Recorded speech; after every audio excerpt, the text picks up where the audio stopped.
Você já olhou debaixo da cama ou abriu as portas do guarda-roupa com o pressentimento de que havia algo escondido ali? Bom, se sua resposta for sim, está tudo bem.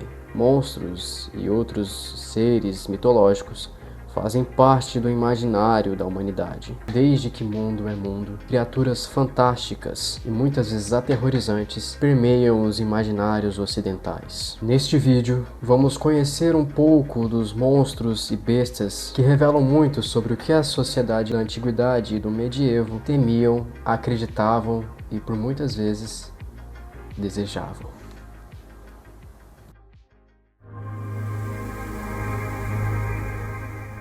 O Leviatã.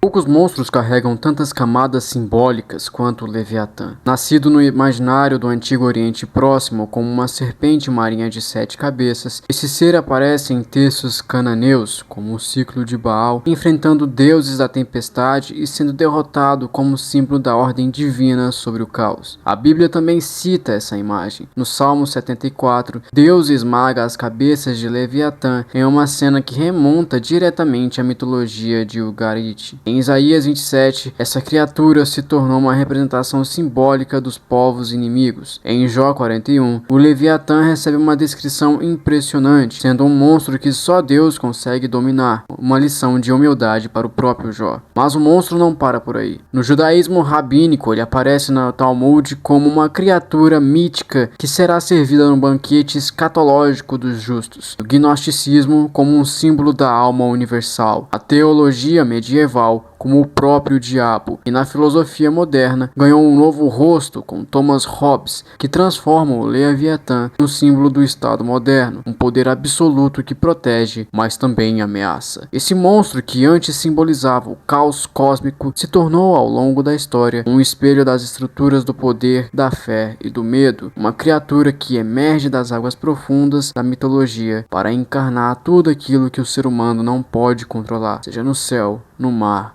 ou na política. O basilisco medieval.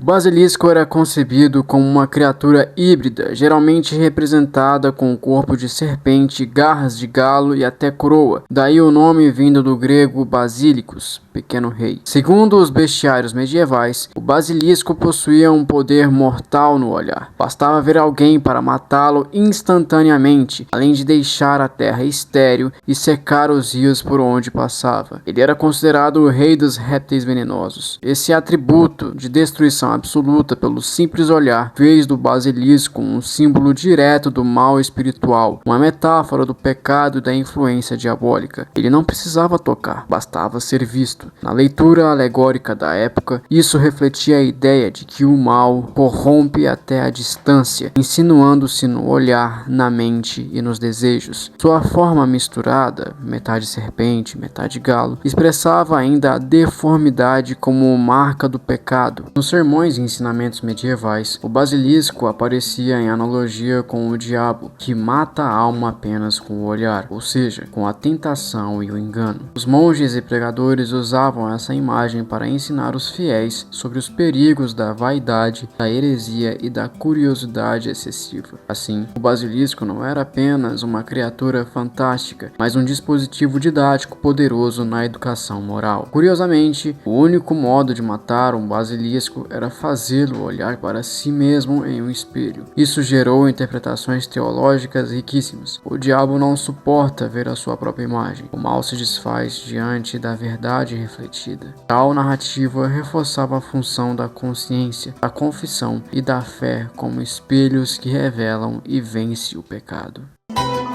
A mulher como ser monstruoso.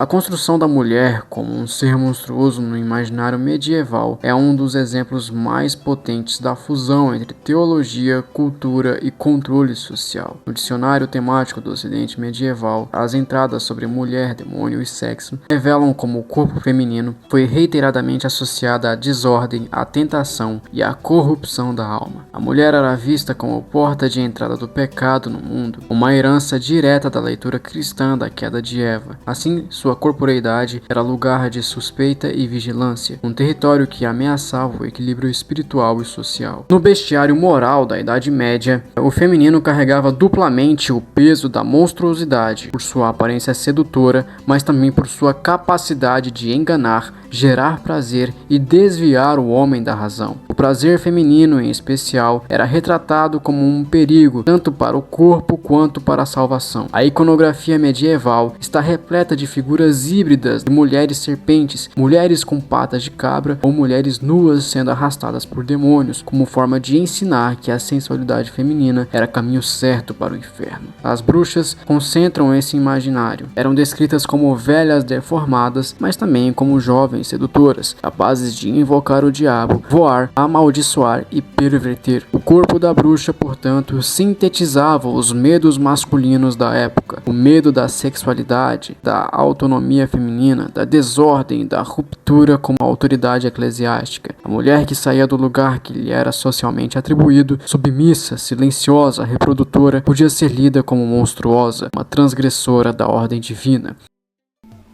A serpente e o dragão.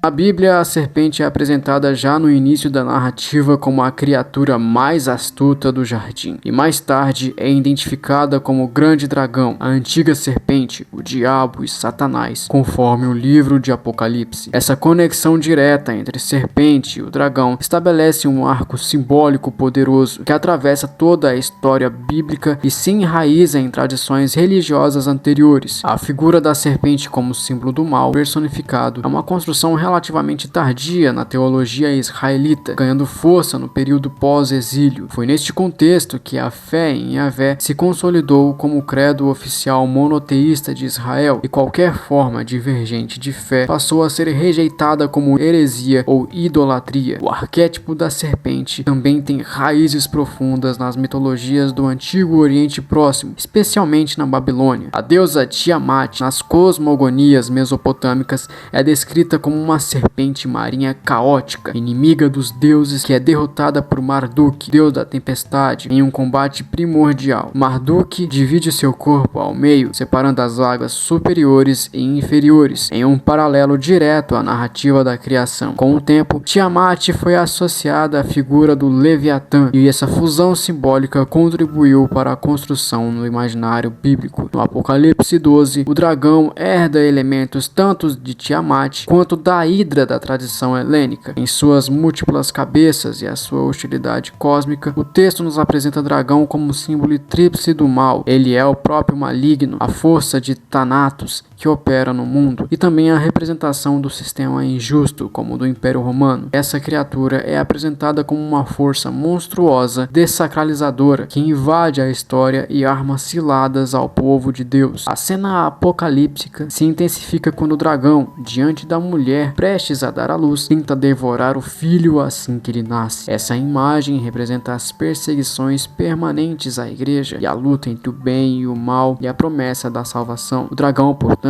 é mais do que uma figura mítica. Ele é o arquétipo que condensa o medo, poder e a resistência ao divino, do Éden ao Apocalipse. Bom, este foi o vídeo. Se você gostou, não deixe de marcar com um gostei, se inscrever no canal para mais vídeos como este. As referências estarão todas no primeiro comentário fixado. E caso você lembrou de algum outro exemplo de monstros e bestas que permeiam o imaginário durante toda a história, pode deixar que, quem sabe, nós faremos um outro vídeo sobre este mesmo tema. No mais é isso. E lembre-se, talvez o mais importante não sejam encontrar as respostas, mas fazer perguntas certas. E para fazer as perguntas certas, é preciso ter muito tato com a história.